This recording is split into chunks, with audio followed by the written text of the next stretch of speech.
Здравейте, приятели! И добре дошли отново в нашата поредица за аквариумни видове.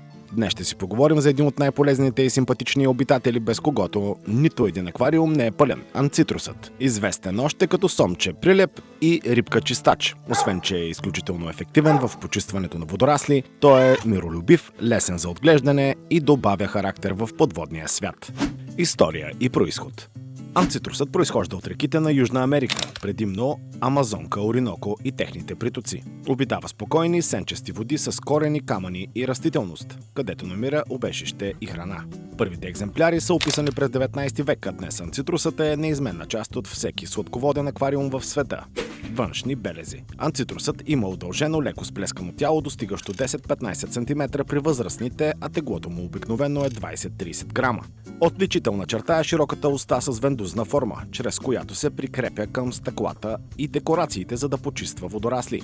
Именно тази особеност го прави естествен филтър в аквариума. Мъжките често имат характерни мустачки по главата, докато женските са по-гладки и закръглени. Цветовете варират от кафяво и сиво до черно, често с по-светли петна и мраморен рисунък. Скелетът на анцитруса е здрав и костелив, а тялото му е покрито с твърди костни пластинки, които действат като броня и го предпазват от наранявания. Тази структура му позволява да живее и в по-груб терен с камъни и корени. Очите са малки, странично разположени с адаптивна способност към слаба светлина, тъй като анцитрусите са активни най-вече през нощта. Минимален обем на аквариума и условия за отглеждане. Анцитрусът е издръжлива и непретенциозна рибка, но се нуждае от минимум 80 литра обем за един възрастен екземпляр.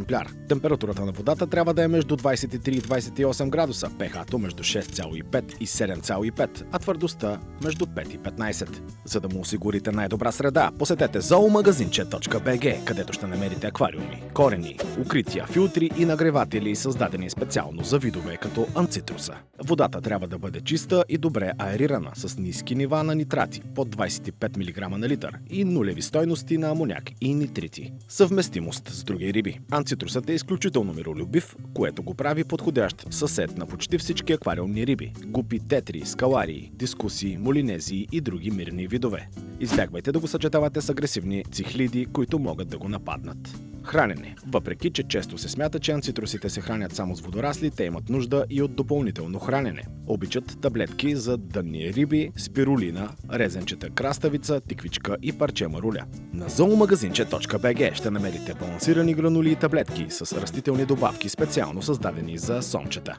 Разлики между мъжки и женски. Мъжките имат изразени рогоподобни израстъци по главата, докато при женските те са или липсващи, или слабо развити. Освен това, женските имат по-плътно тяло, особено по време на размножителния период. Размножаване. Анцитрусите се размножават сравнително лесно в аквариум. Женската снася от 50 до 200 яйца в пещера или укритие, които мъжкият пази и вентилира с плавниците си, докато се излюпят след 4 до 6 дни. Малките се излюпват с жълтечен мехур, от който се хранят първите дни, след което преминават към водорасли и растителна храна. Поведение. Анцитрусите са спокойни, работливи и малко срамежливи. Обичат да прекарват времето си прикрепени към стъкло или корените, почиствайки повърхности от водорасли. Активни са главно вечер и през нощта. Заболявания и превенция. Основните проблеми при анцитрусите се дължат на замърсена вода и недостиг на кислород. Превенцията включва добра филтрация и редовна смяна на водата, стабилна температура, разнообразна храна, укрития и естествен декор. Пази се и от бели точки, ихтиофтириоза, които могат да се появят при резки температурни промени, скорост и активност. Анцитрусът не е бърз пловец, но е изключително активен по дъното и в укритията си. Движи се бавно, внимателно, използвайки перките си като стабилизатори. Условия за добро отглеждане. За дълъг и здравословен живот до 7-10 години анцитрусът има нужда от аквариум с укрития и корени, стабилна температура около 26 градуса, чиста вода с ниски нитрати, растителна и балансирана диета. Интересни факти. Анцитрусът може да диша частично въздушен кислород, благодарение на специална структура в червата.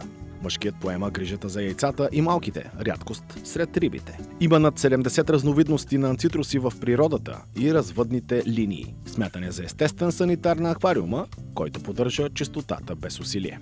Ако това видео ви е харесало, харесайте го, абонирайте се и за канала и посетете zoomagazinche.bg, където ще намерите всичко необходимо за вашите сомчета, храни, укрития, аквариуми и аксесуари на най-добри цени. До скоро, приятели, и нека вашият аквариум блести не само от красота, но и от чистота. Благодарение на вашият верен помощник Анцитрусът.